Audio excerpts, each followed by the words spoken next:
totality. How long must I play in the dark? Thy tempting glimpses are no longer enough. Yeah. Immerse me surrounded and drown me in thy bliss. Yes. So the context of that is the thought that went before. Oh, yeah. So nature's woven fabric ruse. Of course, a ruse means a subterfuge, something like a magician. You move this hand here and something else is happening here. And so when we look at the world, we take it pretty seriously.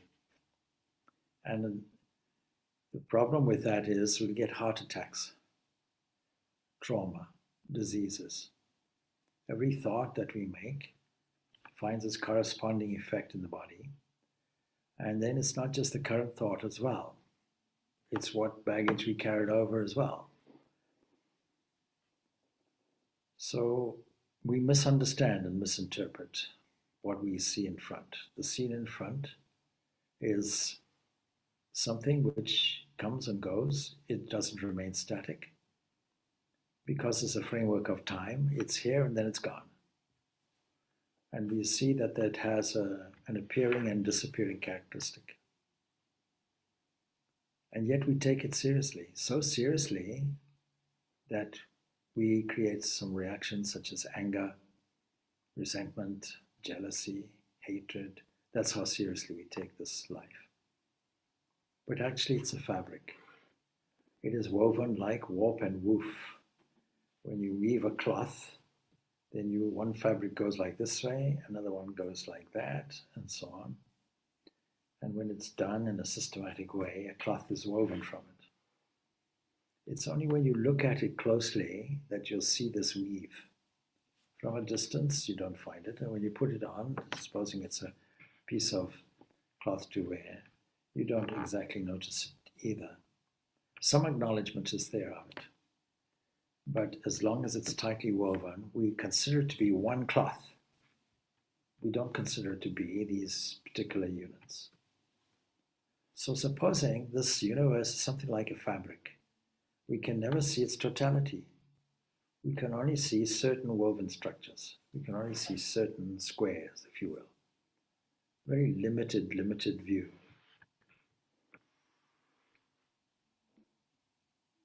The problem with not being able to see the totality is when we see only one section of it, we're ignorant about all the rest.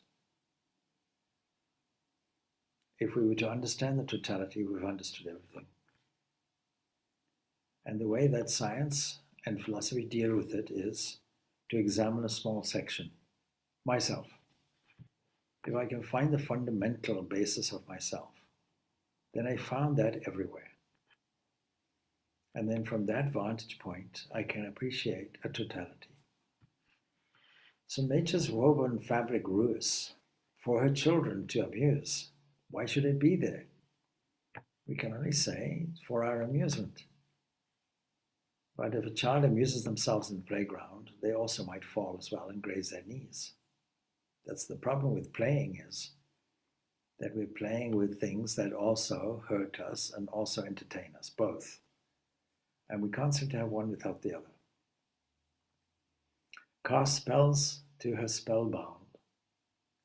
We are mesmerized by this world. It doesn't take much for us to get hooked in.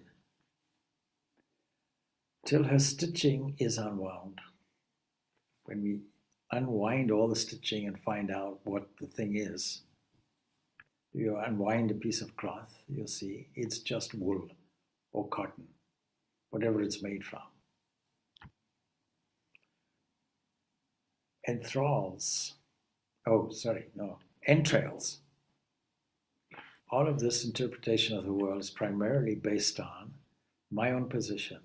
My own position is body-centered. When I think of somebody, I think of them bodily. And when I relate to myself and think of myself, I'm thinking mainly physically. But this physical body, what is it made? It's made from entrails, blood, filth, worms, phlegm, and myriad microbials. They don't tell you this on a romantic date. See, if you were to analyze somebody properly, See? And you'd be looking at the stains on the teeth and then thinking of all the microbes in the skin. See? And inside is phlegm. And people are carrying their septic tanks around with them. All of this. A surgeon will understand this.